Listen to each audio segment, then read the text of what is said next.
Yes, we can. Wonderful. Okay. Hello, everybody.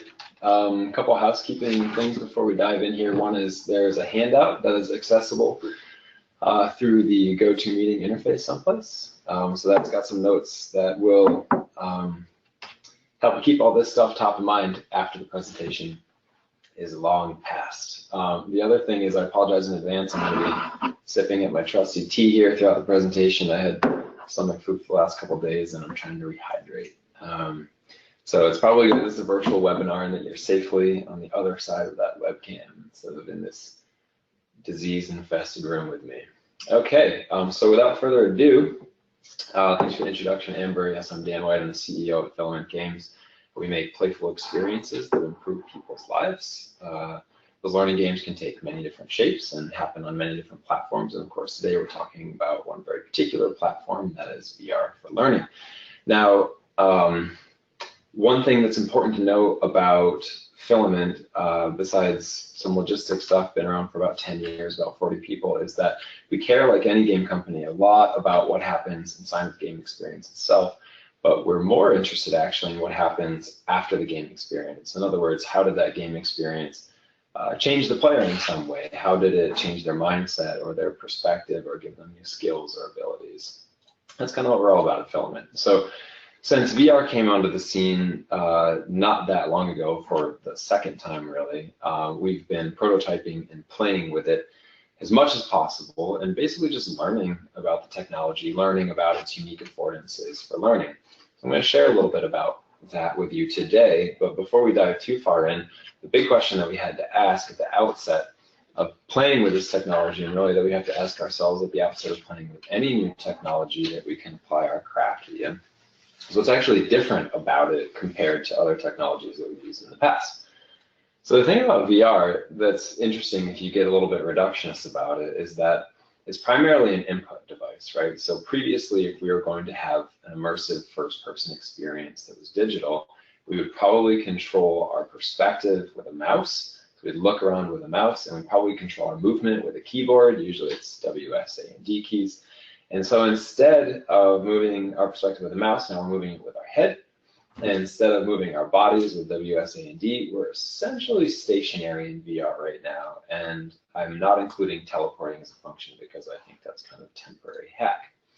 So here is the real, from my perspective, the real game changer with VR. And that is the touch controllers, which give you hands. Because before we had these touch controllers, we didn't really have any good way to tell virtual worlds what we were doing with these two incredibly important limbs. Of course, we tried in the past in various different game and non-game environments. This is one of my favorite examples. It's from an old game called Jurassic Park Trespasser, probably like mid-90s or so. It was one of the first games to try to make it so that you could interact with the world by controlling your arms and your hands as individual appendages using the mouse and keyboard. It's fun to go back and look up reviews. I don't think Metacritic was around at that point, but you might try a PC Gamer magazine to see how conflicted the reviewers are about this really innovative and forward-thinking attempt, but how fundamentally flawed and almost comically bad it was.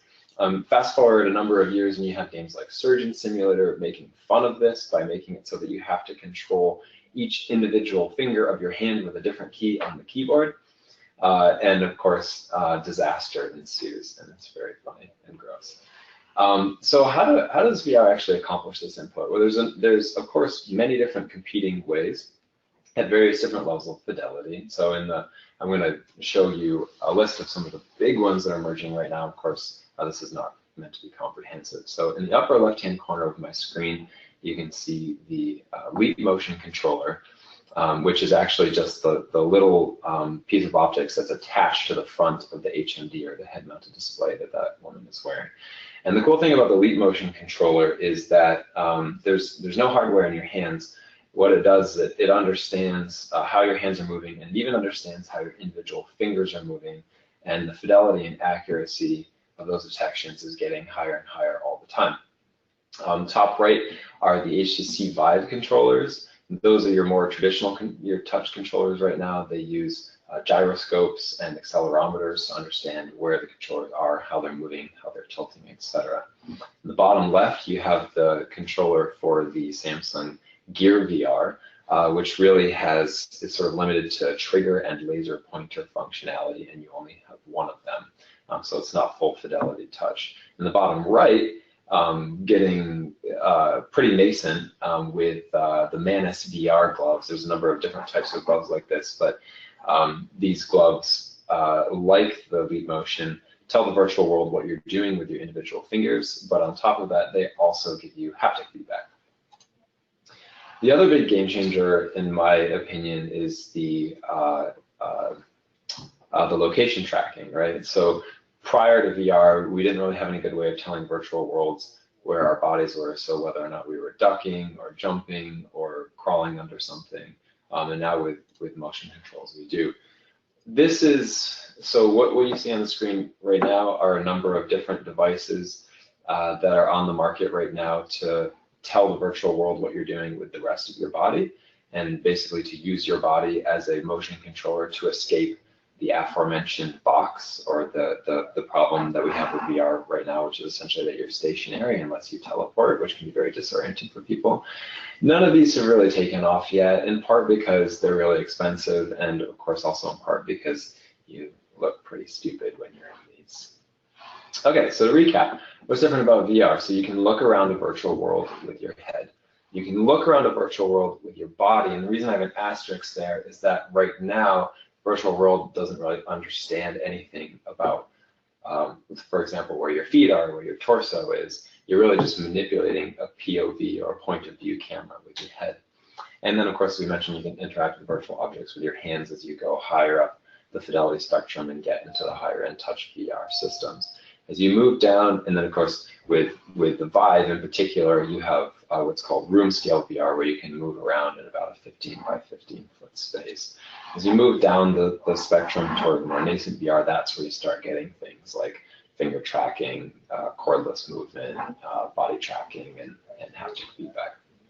All of this is leading to this idea that this is definitely one of those instances where the sum result is greater than the collection of the parts, right? And that sum result is presence. The idea that you can feel like you're someplace completely different than the place that you actually are. And that ultimately is I want that to stick out in your head, because that ultimately, from my perspective, is the tool for learning or education that we are trying to leverage when we decide to use this technology.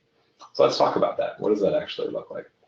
So embodiment is probably the safest of all learning hypotheses for VR right now. And that hypothesis basically states that if you're trying to teach somebody something that involves the use of their body, the best way to teach that to them is to have them perform that action with their body. So here's an example. Here's just a random collection of a whole bunch of different professional practices that I wrote down stream of consciousness from the top of my head.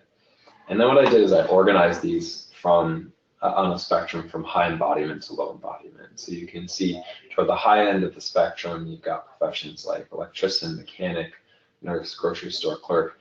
Pretty hard to understand how to perform these tasks in a purely theoretical or disembodied way, right? Because they're so dependent on the things that you actually do with your hands and with your body.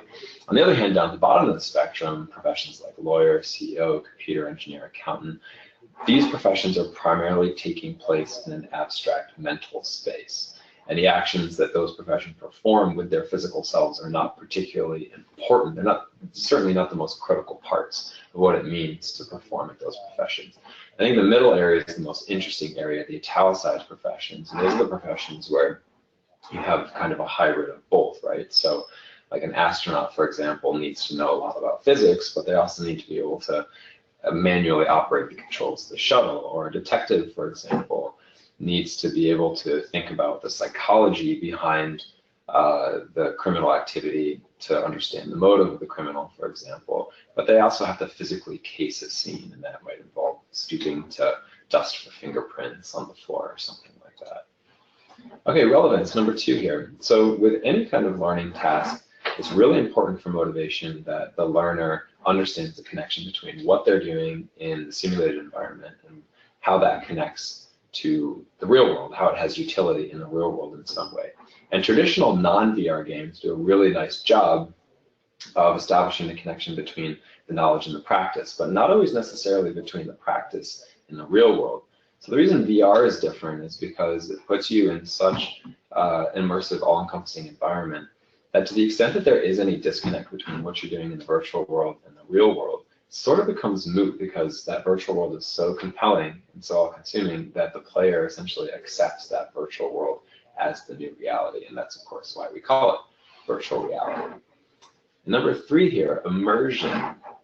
And by the way, people can feel free to ask questions at any point throughout this. I've asked Amber to interrupt me if a particularly compelling and relevant question comes across the threshold. So I'm happy to be interrupted and answer questions in real time. Okay, so immersion. So I like to talk about immersion in terms of the immersion factor, which I define as basically the distance between the player, the real world player, and the character that they control. So if you're playing a traditional game, that distance is essentially the distance between the player and the screen, and it's mediated by a mouse and keyboard or a controller. And while that distance in feet is relatively small, that mental disparity, that mental distance is actually quite significant. With VR, however, that distance is basically 0 because the player is the character. There's no physical intermediaries between the player and the character. So the immersion factor is really high. The reason it matters that the immersion factor is really high is because when people are immersed in a task, they're more engaged. When they're more engaged, they're more focused. When they're more focused, you get better learning outcomes. Impact. So impact, I mean, the way I'd put this is, our brains are still fundamentally wired to understand the difference between a digital mediated experience and a real world experience. So this explains, for example, why people still in this day and age of technology prefer to meet face-to-face in many cases, why people are more impacted by violence that they see in the real world as opposed to what they might see on TV or in the news. In this particular screen that I've got here, this is my kid at the Henry Vilas Zoo at Halloween, and he's meeting this cosplayer who's dressed up as Kylo Ren. And so he'd seen Kylo Ren as a digital character many times before on TV, on computer screens. But seeing him in living color, being able to look at him from a foot away and experience how tall he is and feel the fabric of his garb was an incredibly impactful experience that would really be very difficult to replicate in a non-embodied way.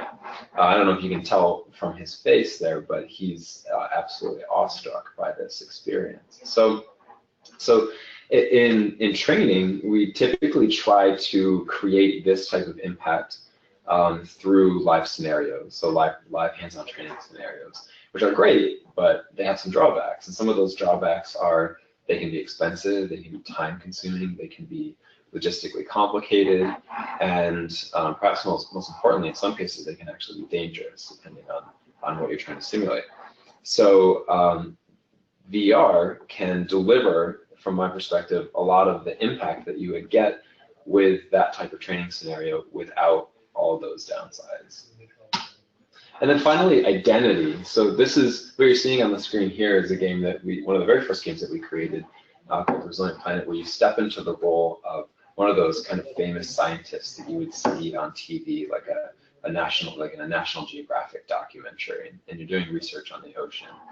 And the thing that we thought was really cool when we released this game is how the extent to which players were able to then self-identify as famous researchers, right? Like how easy it was for them to slip into that role.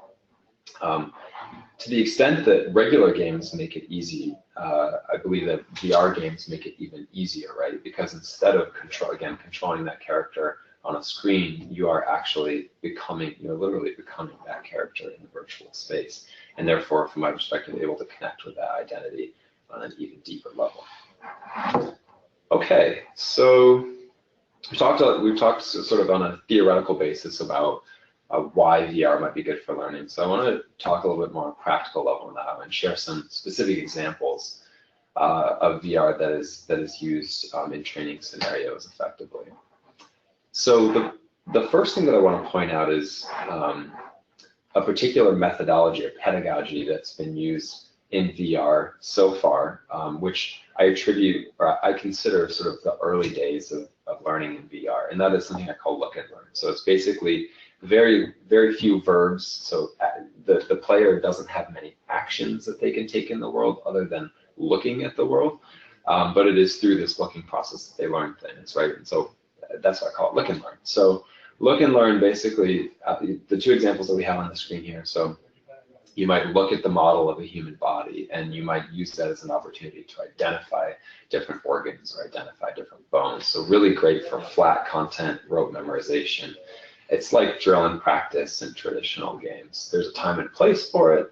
It's not the deepest or richest of learning experiences, but VR makes it perhaps a little bit more compelling than it might be if you were just using a regular computer screen.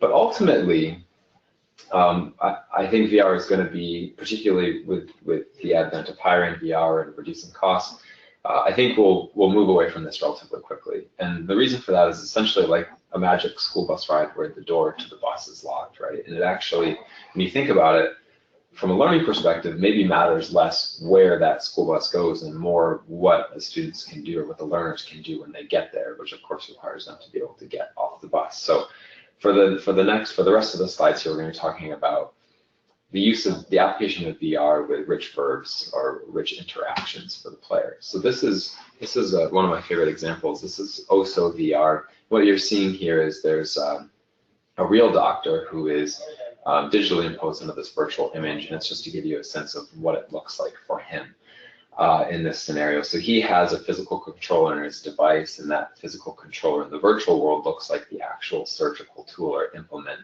that he's using to perform this procedure. He actually has to perform this procedure in the same way that he would perform it in the real world. So it's this really nice hands-on opportunity to practice a procedure that it would be relatively dangerous to perform as a novice. Okay, the hard way is a really interesting example. So this was produced by KFC sometime in the last couple of years, and it's an escape room game. Excuse me. It's used to train. It's used to train employees, but it's also used to get people excited about the idea of working at KFC, which, as you can imagine, is a tall order.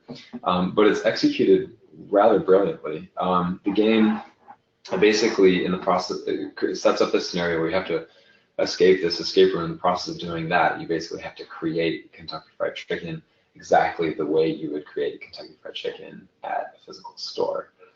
So it has, and the reason why I wanted to point this out is because this is a perfect example of those rich type of verbs that I'm talking about, where the practice in the virtual space kind of is a one-to-one analog with what you would do in the real world. Now, in this case, it's something relatively banal, making fried chicken, but it sort of gives you, I would recommend trying it. I believe it's free and publicly available because it gives you a sense of what is possible.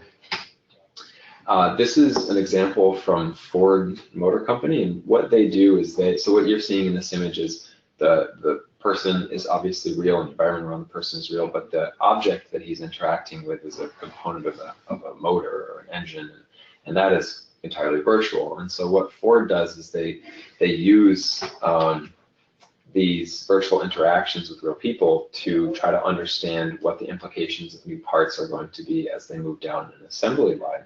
And as a result of doing this, they managed to reduce employee injury by 70% and reduce difficult movements on the assembly line by, I believe it was 90%. So they've had incredibly high impact from this relatively simple interaction.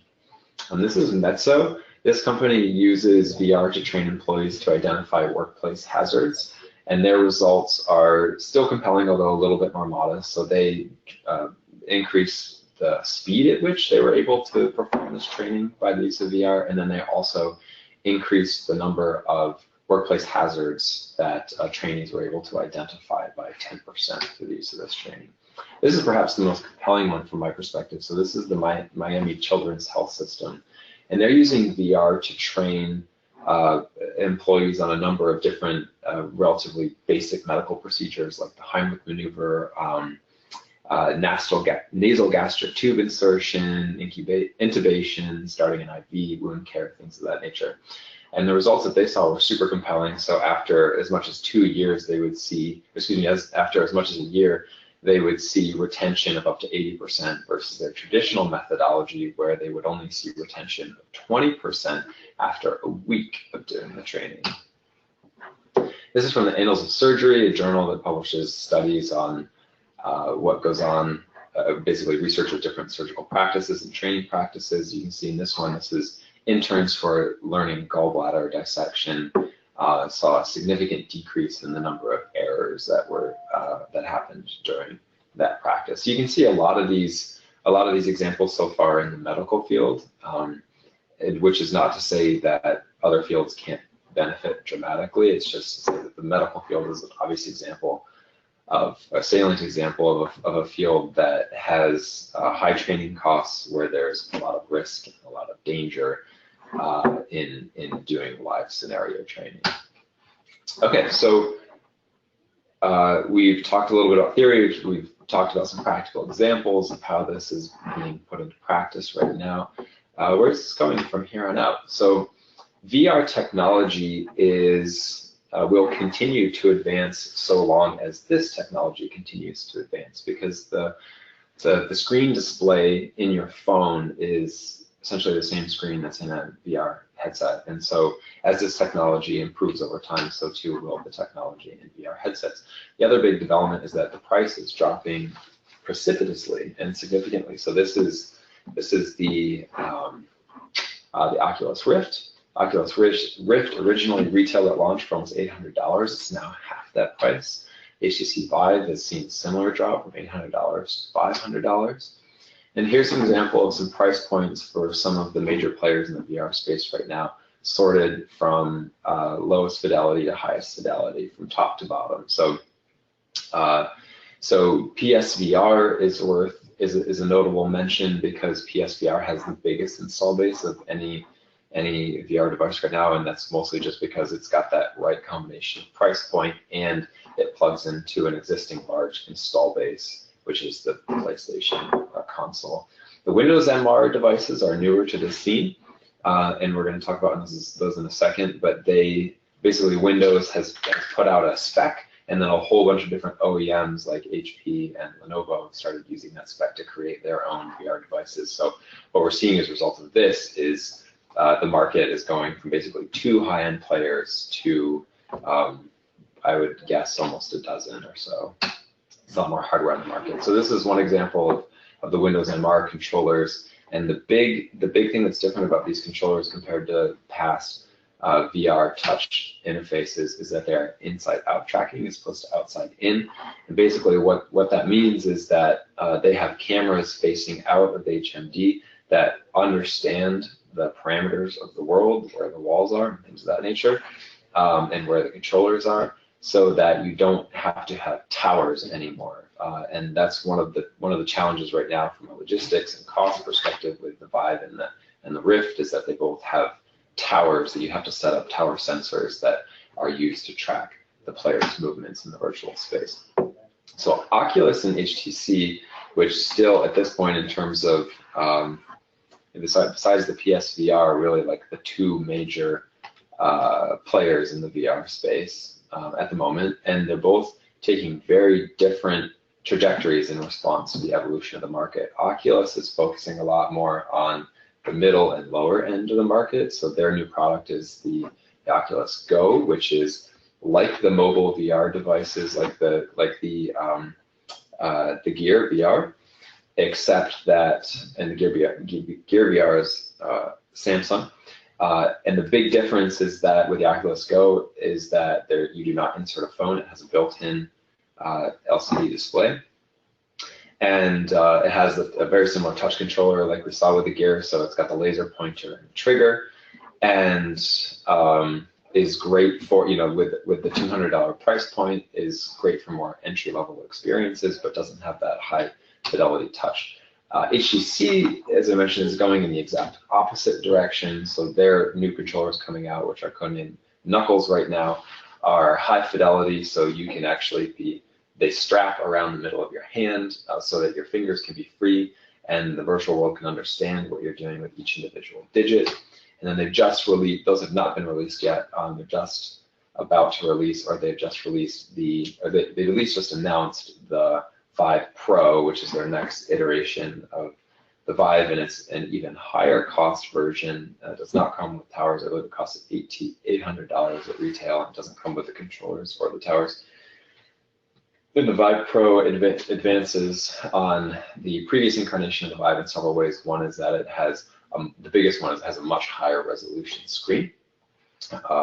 It has built-in high-resolution audio, and then forthcoming there will be a wireless attachment to the back, which will make it so that you can go cordless, but it will still have outside-in tracking. So basically, to sum up all the big trends that we're seeing here are untethered, right? So no more having to have a connection by cord, by clunky, awful cord if you've ever used it, between your headset and computer. Towerless, so basically inside-out tracking, so where you just have the headset, there's no need to have sensors outside of you or outside the headset.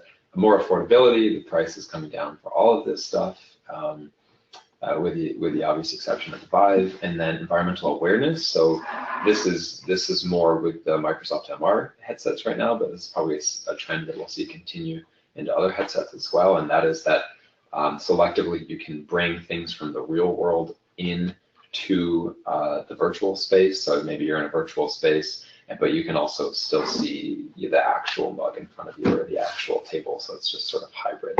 And then Vive XR, so that's basically both VR and AR in one device, kind of like how at a certain point people stopped having a separate video camera and still camera, and it just became one device to rule them all. We'll see the same thing most likely happen with VR and AR. So that's where I wanted to get to in this presentation. I do have a video that I can show of one of the projects that we're working on right now if people are interested. Otherwise, I can just pause and take questions about the presentation.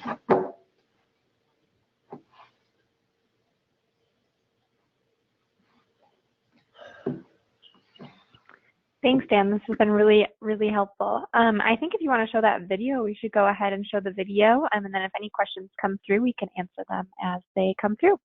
Great, cool. So the video that I'm going to show you is for a game that we are building right now called Robo Engineers, and our goal with this game is essentially to try to create a virtual robotics program. So the question we asked ourselves at the outset was,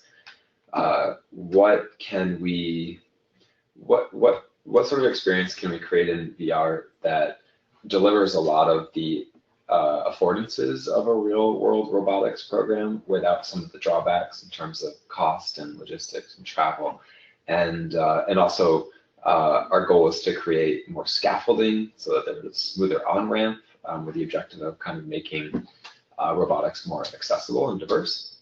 So this is, I'll play this video here. This is the result.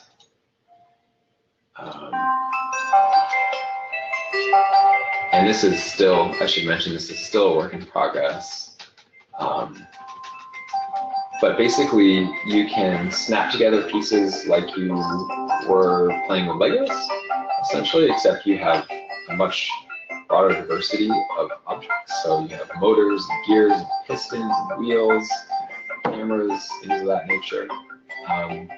And just like in a regular robotics program, our goal here would be to set up compelling challenges, and then you would have to build a robot to solve that particular challenge.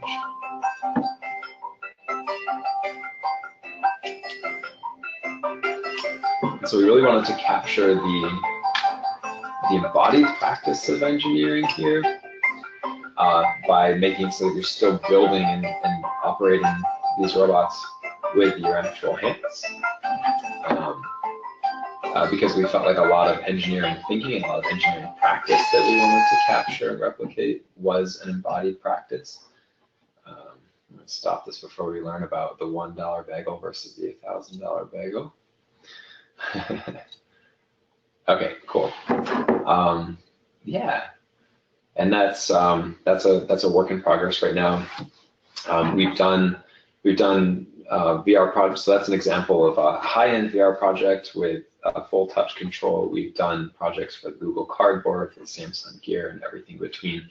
Each one has very different considerations in terms of obviously the interface and the verbs or the gameplay mechanics. And those are all things that you want to think about extensively in order to right size the platform for whatever your learning objectives are, obviously. But yeah, let's take questions. All right, so we have a couple questions. I'll go ahead with those. So we have, can you talk about AR headsets and XR, since AR supposedly will have stronger growth? Okay, can I talk about AR headsets and XR, and what was the last part? Since AR supposedly will have stronger growth. Oh, since AR will supposedly have stronger growth. Right. Okay. Yeah. So there's a couple different ways that AR is being accomplished right now. In some instances, you know, like on the low end, you just have your phone, use your phone to look at the world, and then there are some cues in that world that tell your phone where a virtual object should be and how it should relate to that world. And then that virtual object appears on your phone. That type of AR is getting better and better all the time.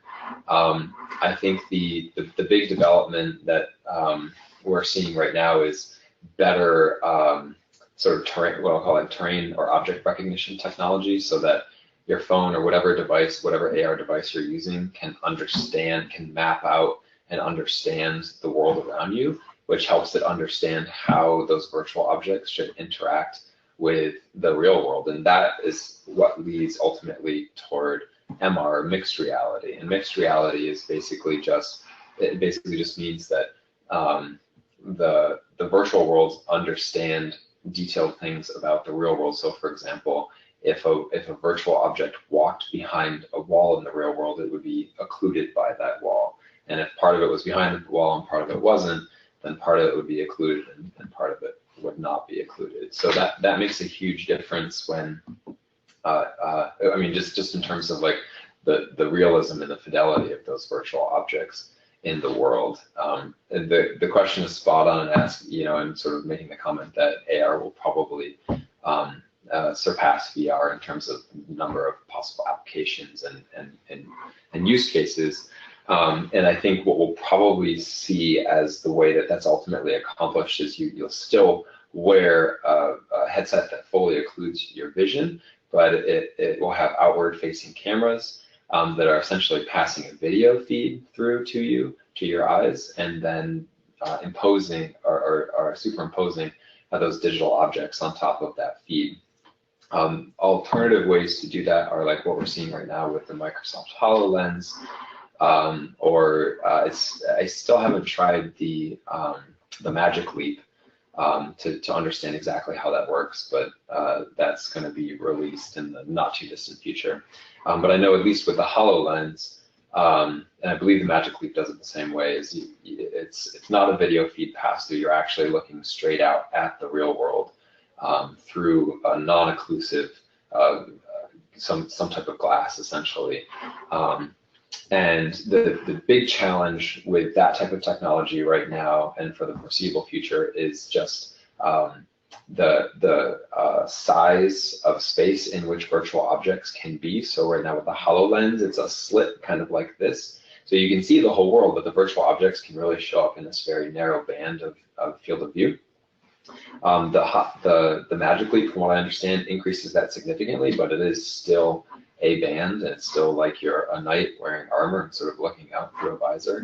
And so over time, the angle of view will gradually grow, and at some point, maybe you'll be able to have peripheral vision with those types of technologies, but we're still kind of a ways off from that.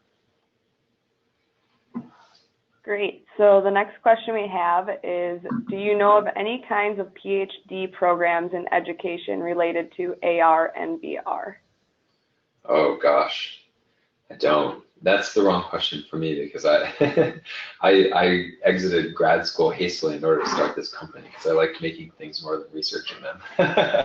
But yeah, I honestly don't know where you would go to find a good AR or VR program. If I had to guess top of my head, I would probably say Carnegie Mellon. All right, great. So next question, what kind of application do you see for a highly technical field like accounting or actuaries? Hard to see how to apply this to those two fields. Yes, I agree. It is hard to see how you apply. So that so accounting actually, I don't know if this is in reference to the previous slide where I had the list of professions. I actually did have accounting on there as a low embodiment field or practice. And yes, it's very hard to imagine how you would make use of VR technology in an effective way to scaffold or teach somebody something about a space that mostly takes place in your head. So it's the space of numbers. If there's a reason why visualizing those numbers or patterns that those numbers make would be useful and they have inherent 3D properties to them, then I would say maybe you could make an argument for VR, but I certainly can't think of an argument for doing a VR experience for something like accounting. I think that's really more the domain of more of a traditional training game. All right, then I see one more question that came through. Do you know any associations currently using VR for learning? So of the examples that I mentioned, I believe that, I think it's safe to say medical associations, I think architectural associations have seen a lot of use for VR for, walkthroughs and architectural visualizations, engineering associations for being able to visualize designs in practice, and if those designs are large, being able to sort of experiencing them in an embodied scale. So I would say medical, architectural, and engineering are probably the biggest ones right now, unless there's a military association, I don't know, but I know they're using VR 6 ways to Sunday as well. So we have a question for accounting. How about enabling an accountant to understand a production line or construction project, for example? Yeah, I think if you can shift the perspective away from the accountant to one of the practices that they govern as an accountant, and that practice is embodied, sure, absolutely. Yeah, I think what you're basically talking about there is almost like an empathy training, not necessarily to understand that practice's emotions or feelings, but just to be able to take on a new perspective that would afford you as the accountant the ability to be better at your job in some way because you understand somebody else's job better, absolutely. All right, and then we have, can VR be used in a virtual community?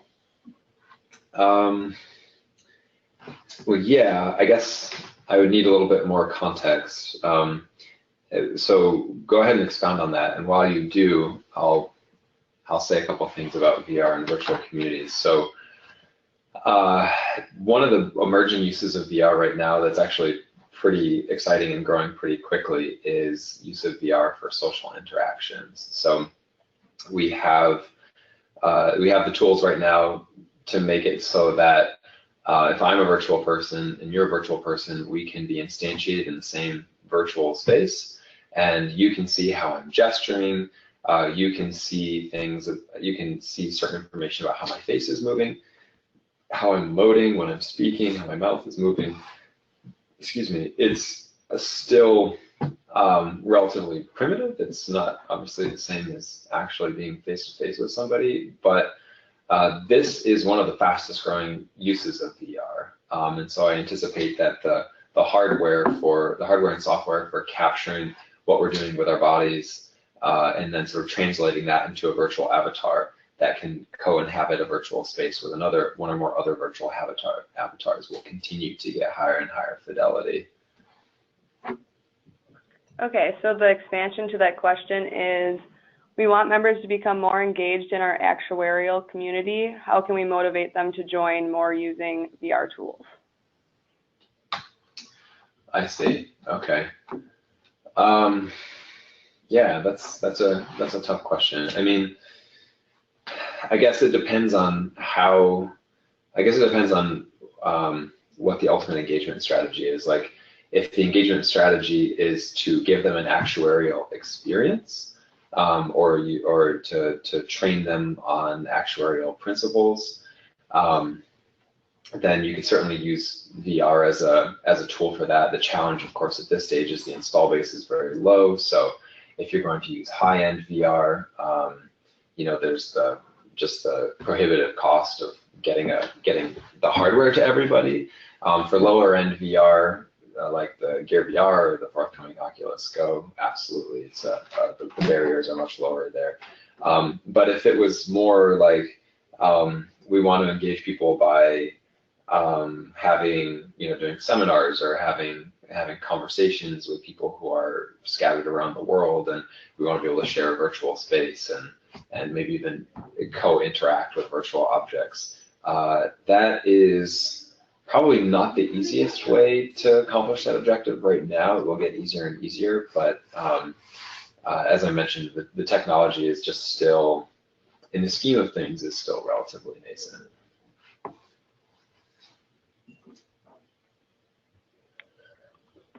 All right, I'm not seeing any more questions coming through, so we can conclude the webinar, and I'd like to thank everyone for joining us today, and thank you, Dan, so much for that presentation. My pleasure. Please take we have one more question coming through before I conclude here. Are the AR implementations via Google Cardboard, or are there AR implementations via Google Cardboard in which you see the real world via camera? I don't believe so. I don't think that Google Cardboard has that functionality right now. If you're going for low-end AR, I think it's still, like, I don't think there's mobile VR applications for AR in general right now. I think it's still like basically you're holding your phone out in front of you. I could totally be wrong about that though. I'm not positive. Okay, great. Then with that, we will conclude. Please take a short post-webinar survey. This will help us improve the quality of our webinars. We will also be sending a follow-up email with all links that you need and the webinar recording. So thank you again, everyone, for attending, and have a great day.